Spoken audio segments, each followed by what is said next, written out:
ำนางไพว่าสารวันเศร้าเศร้าเด้ออย่าพาวาละนะ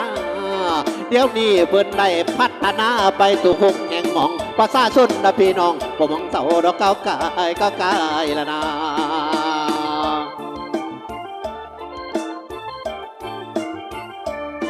เสิร์นเด้ออยากขอเสิร์นน้องแหลงอ้ายไปเที่ยวละดำกันนะเด้อ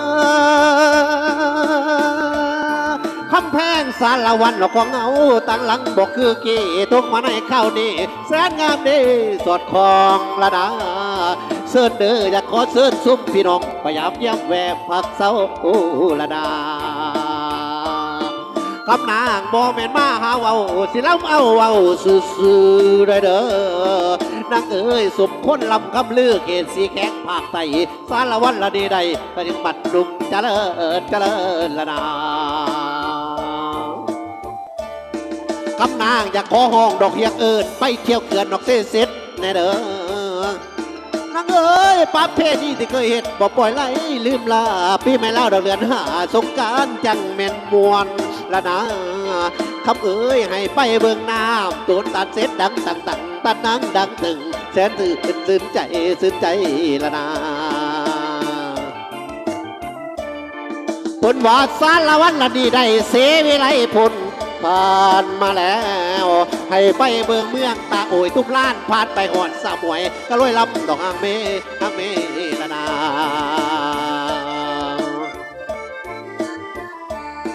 เกี่ยวกันสารวันเกี่ยวกัน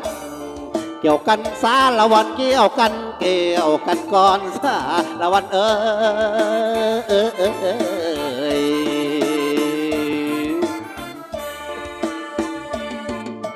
โอ้ยน้อง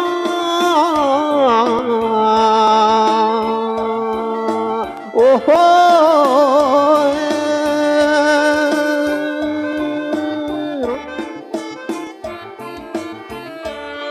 คำนางแต่ว่ามาบัดนี้สิพาไปเที่ยวเขตผู้เพียงนี่แหละนางเอ้ยมีสื่อเสียงเรียกน้ำกับแม่นเมืองเรางามนี่สามัคคีกันสามกัดที่หม้อกับเพกกลางมากกระดกกุกกักกองละนะนางเอ้ยเป็นบ้านเงินเมืองทองมีสิ่งของไว้ใส่ไล่ได้ลื่นแต่ละคาผู้ฟังบัดนี้มาเห็นคงเกตั้งเมืองใหม่ระหว่างปีนี่แล้วคำแพงอุดมดีสวยงามตั้งไงหน้าดอกตากามีหมูควายมาวัวเกียงตั้งหลายกูละนะนางเอ้ยไผมาอยู่สืบสางว่าไม่มางดอกอ่างดีบุญมี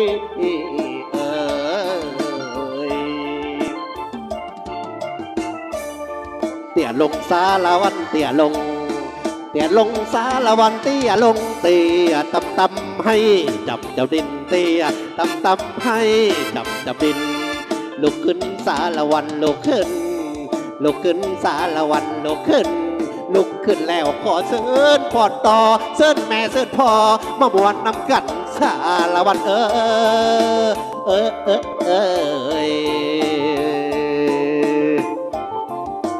อ้ยโ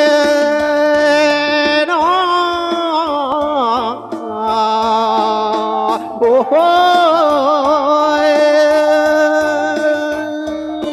คำแพงจังไม่เสียดายดีเสียดายไอ้นี่เท่าผมเป็นสีดอกเล่าปันมาพอสาวรุ่นใหม่เหลือใจเด้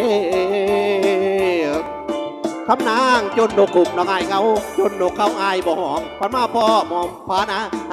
ละนา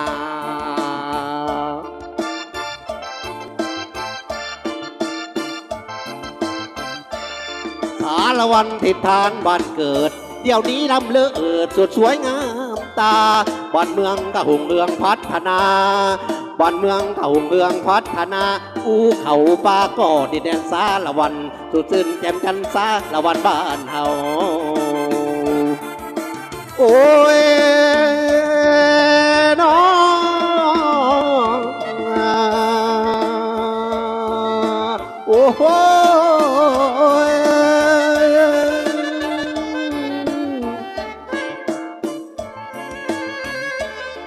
คำนางพื้นว่าสารวันนี้แสนงามดีไปตุกแงละนา นางเอ๋ยทั้งหน้าแซงหน้าปีอุบดมดีมาเขาจะเลือเล่าอังประตูละนาคำนางไปว่าควงอาปูอยากมาอยู่บัดมาเห็นน้ำเสดนไหลเย็นแล้วเมือนลายบัดเห็นแล้วเป็นบ้านเมืองโด่งแก้วแนวเล่าบวงศาสตร์บ่ได้ขาดเป้าเสือเนื้อไตกะหักกันแป้งปันนาโอ้ยน้องโอ้โห